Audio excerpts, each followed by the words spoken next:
CAA का कानून आया तो ओवैसी बिल को फाड़ेगा। ट्रिपल तलाक का मसला आया तो ओवैसी बोलेगा। NRC का मसला आया तो ओवैसी बोलेगा। बिल्किस का मसला आया तो ओवैसी बोलेगा। खेड़िया में बच्चों को रोड पर लाकर सरेआम उनकी बेइज्जती करके पीटा जाता है तो ओवैसी बोलेगा। बीजेपी और मोदी के खिलाफ अगर कोई खुलकर बोलेगा तो ओवैसी बोलेगा। UAPA का कानून बीजेपी अमित शाह ने लाया तो हमने उसकी मुखालिफत की, सब साथ दे रहे थे। हम जब आपके लिए लड़ते हैं तो हमारी गाड़ी पर गोलियां चलाई जाती हैं। हम आपके लिए लड़ते हैं तो कोई दिन ऐसा नहीं जाता जब मुझ पर झूठे इल्जाम नहीं लगा दिए जाते।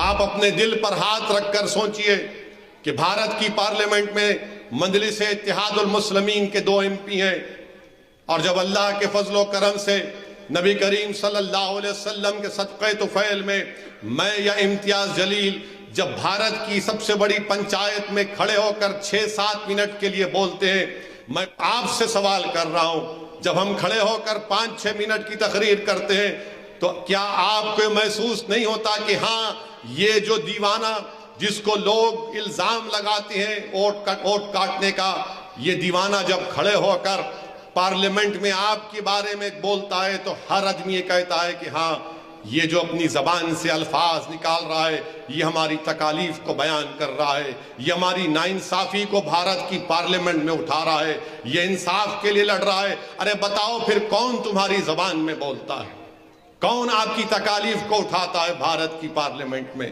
बाबरी मस्जिद का मसला आया तो ओवैसी बोलेगा। CAA का कानून आया तो ओवैसी बिल को फाड़ेगा।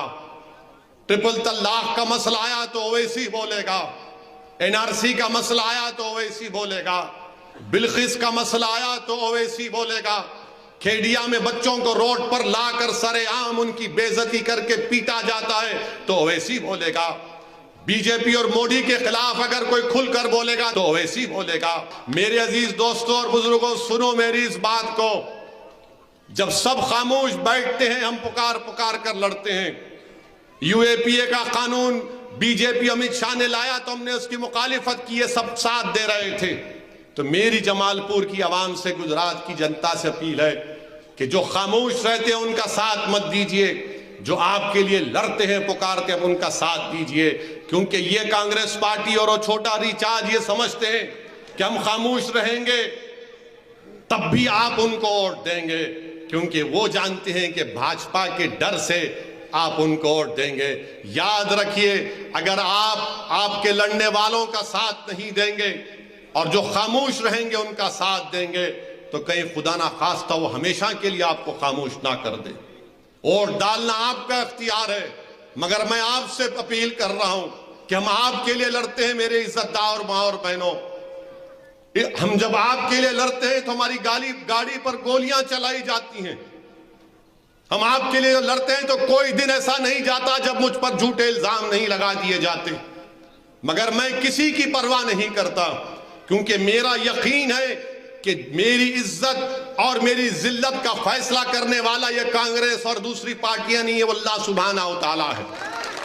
मगर मेरे अजीज दोस्तों और बुजुर्गों, याद रखो मेरी इस बात को, अगर आप इस जलसे में आए हैं कि ओवैसी का भाषण सुनेंगे, जज्बाती तकरीर ओवैसी करता है, तो याद रखो जज्बाती तकरीर से बिल्किस बानो को इंसाफ नहीं मिलेगा।